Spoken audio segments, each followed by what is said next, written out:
Dans cette vidéo, je vais te montrer ce que tu dois posséder, ce que tu dois faire pour faire triompher ton entreprise et réussir dans cette vie brillamment.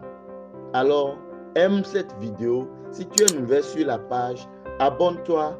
N'oublie pas de cliquer sur la cloche de notification pour ne pas rater aucune de mes vidéos. Tout ce que tu trouves à faire, fais-le bien et ajoute-y foi. Tu ne dois pas se décourager d'avoir échoué parce que l'échec est évident dans tout ce que tu vas entreprendre. Oui, l'échec fait partie de la vie de l'homme. Essayer et échouer vaut mieux de ne même pas commencer et de dire c'est impossible. L'échec nous permet de comprendre que rater quelque chose ne fait pas pour autant de nous un raté, mais il nous apprend l'humilité aussi. Rien n'est impossible à celui qui y ajoute la foi. Tu sais ce que Dieu veut pour toi? C'est écrit dans le livre de 3 Jean 1, verset 2. Écoute ce que Dieu a dit. Bien-aimé, je souhaite que tu prospères à tous égards et sois en bonne santé, comme prospère l'état de ton âme. Alors, même si tu échoues pour la première fois, continue, relève le défi. Même si c'est la deuxième fois, continue, relève le défi. Et même si c'est plusieurs fois, continue et relève toujours le défi. Persévère, garde l'espoir, sache que tu dois prospérer et que c'est le dernier coup qui va prendre et va te faire triompher. Oui. Et comme Léo Messi à la Coupe du Monde 2022, il faut avoir la détermination et la force de triompher. J'aime beaucoup Lionel Messi. Ce grand joueur du monde, durant tout son parcours, il nous a beaucoup impressionnés et nous a vraiment appris beaucoup de leçons. Et parmi ces leçons, nous allons juste parler de 2 plus importants. Son grand cœur, son humilité. Si tu n'es pas encore abonné, abonne-toi. Clique sur la cloche de notification. Sur le reste. Leçon numéro 1.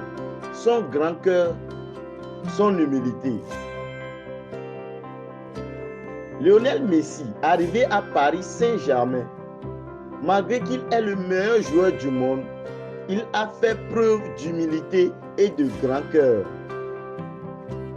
Cette humilité nous a été démontrée du fait qu'il a refusé son numéro 10, numéro favori qu'il jouait à Barça et dans son équipe nationale.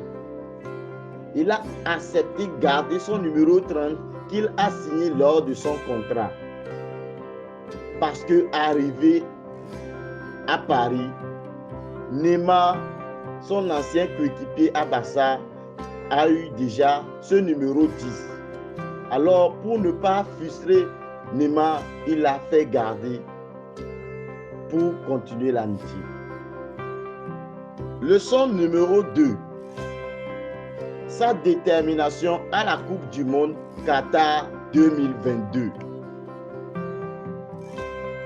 Le sais-tu que Qatar 2022, la Coupe du Monde, c'est la dernière fois que Lionel Messi doit jouer sa Coupe du Monde.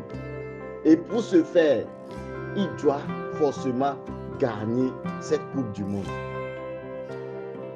Cette Coupe du Monde est vraiment décisive pour Messi, pour qu'on lui attribue le titre du joueur qui a obtenu tous les trophées dans sa carrière. Et pour ce faire, il s'est habillé de courage et de détermination avec son équipe. Il n'a pas perdu la foi parce qu'il y avait des coupes du monde qu'il avait jouées et perdues. Du coup, il avait eu de l'échec. Malgré le premier match avec l'Arabie Saoudite qu'il a battu, il attendait toujours le dernier coup et ce dernier lui a fait gagner ce trophée tant attendu dans sa carrière, faisant de lui le meilleur joueur qui a eu pratiquement tous les trophées. Alors, comme Lionel Messi, j'aimerais te dire de continuer malgré tes échecs à faire ce que tu sais bien faire. Mais juste apprends de tes échecs et de tes erreurs et garde toujours espoir. Car ton dernier coup, c'est ce qui va changer les données dans ta vie. C'est ce qui va te faire triompher. Voilà. Ton dernier coup, c'est ce qui va te faire triompher. Alors, abonne-toi